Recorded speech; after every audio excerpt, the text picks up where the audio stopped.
Ils sont toujours là, c'est bon signe. Comment ça va? Je suis content de vous voir. Moi aussi.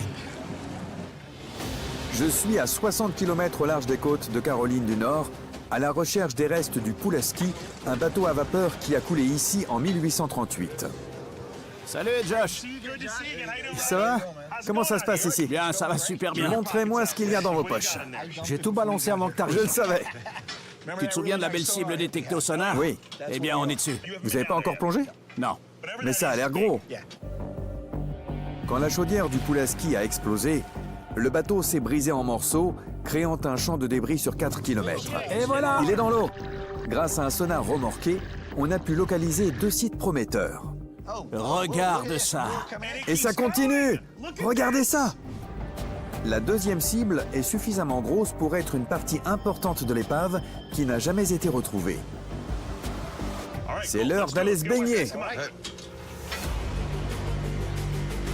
Pendant qu'on se prépare, le capitaine Rodney jette l'ancre. La météo annonce une mer agitée et il veut s'assurer qu'on ne dérive pas trop loin de la cible. Une fois équipé, on se jette à l'eau.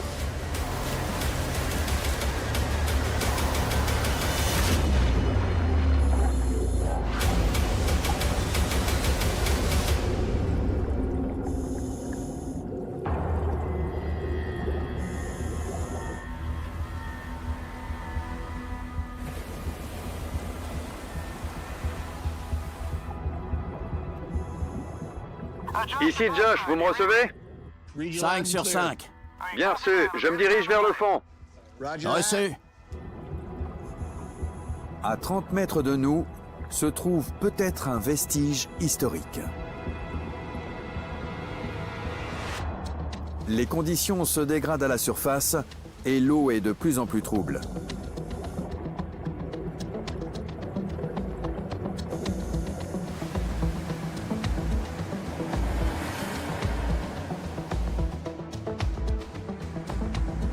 On continue notre descente, malgré la visibilité réduite, dans l'espoir de voir apparaître une épave.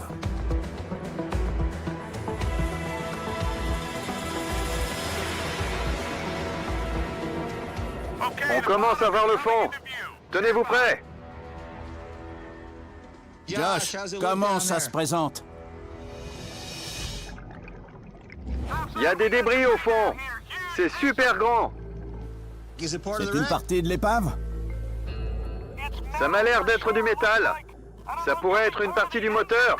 C'est bien un morceau de l'épave en tout cas.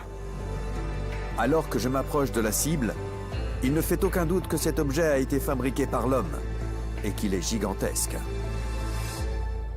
C'est bien une partie du navire. Et elle est vraiment immense. Magnifique. Tu distingues quelque chose de précis? Il y a du métal un peu partout. Je pense que c'est carrément toute la zone du moteur.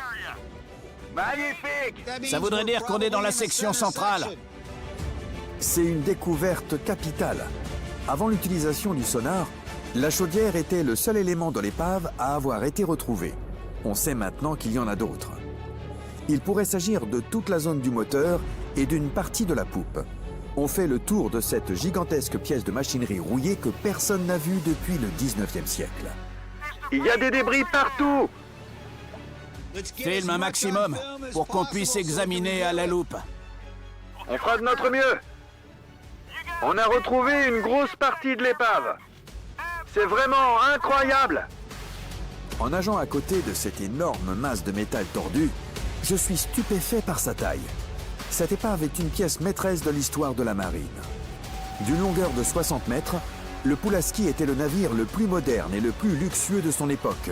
Une merveille de l'âge de la vapeur. Ramène de bonnes choses à la maison. Je vais voir ce que je trouve. Magnifique! Limité par le temps et les conditions météo, on se met tout de suite au travail avec le détecteur de métaux. Ça bip. Il y a beaucoup de métal dans le coin. Les résultats ne se font pas attendre. Je sais pas ce que c'est. Et le Pulaski commence à révéler ses trésors.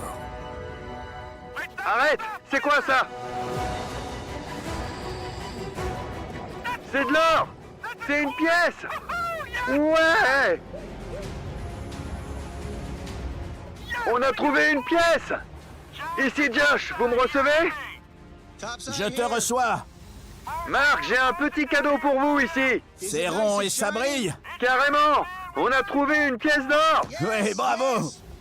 Incroyable! C'est une pièce d'or américaine de 1836, d'une valeur faciale de 5 $. Mais en fonction de son état de conservation, elle pourrait valoir aujourd'hui plusieurs dizaines de milliers de dollars. On explore les environs pour en chercher d'autres.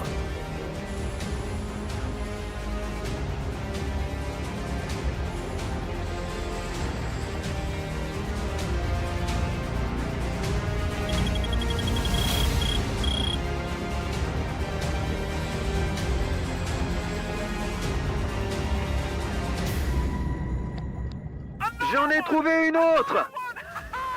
Super! Depuis la dernière expédition, l'équipe du Blue Water Rose a remplacé le sac Crown Royal qu'elle utilisait pour collecter les pièces par une bourse avec un signe $. Sous le coup de l'excitation, j'ai failli oublier que je ne pouvais pas rester au fond éternellement. J'ai déjà dépassé la limite de temps. Il faut qu'on remonte. Allons-y! On se dirige vers la lumière, laissant derrière nous l'épave du Pulaski et les trésors extraordinaires qu'elle renferme.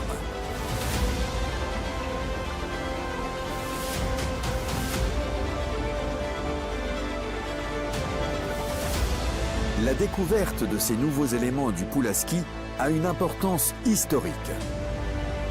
Elle permettra d'en savoir un peu plus sur les circonstances du naufrage. Les pièces qu'on a trouvées sont cataloguées et ajoutées au butin.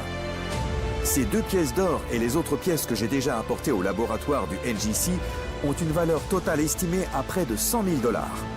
Les jours suivants, l'équipe découvre 33 pièces d'or supplémentaires et près de 100 pièces en argent.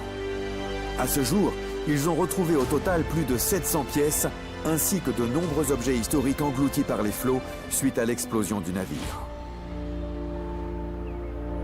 Avant de rentrer chez moi, je décide de faire un petit détour par le cimetière d'Edisto Island, en Caroline du Sud.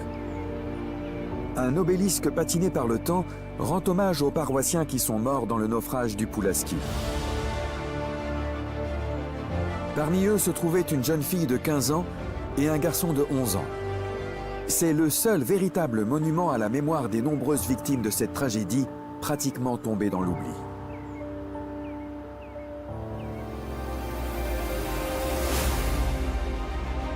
Les pièces de monnaie retrouvées dans l'épave valent une fortune, et j'ai éprouvé une joie immense en les découvrant. Mais leur véritable valeur réside ailleurs. Elles brossent le portrait des États-Unis tels qu'ils étaient le 14 juin 1838 à 23h05. Une nation si jeune que sa monnaie frappée venait tout juste de faire son apparition. Et un pays qui a accumulé des richesses considérables en exploitant des êtres humains. À bord du Pulaski se trouvaient quantité d'esclaves et de servants anonymes qui avaient été embarqués dans ce voyage contre leur gré. Ils sont morts aux côtés de certains des citoyens les plus riches du Sud, car l'océan ne fait aucune distinction.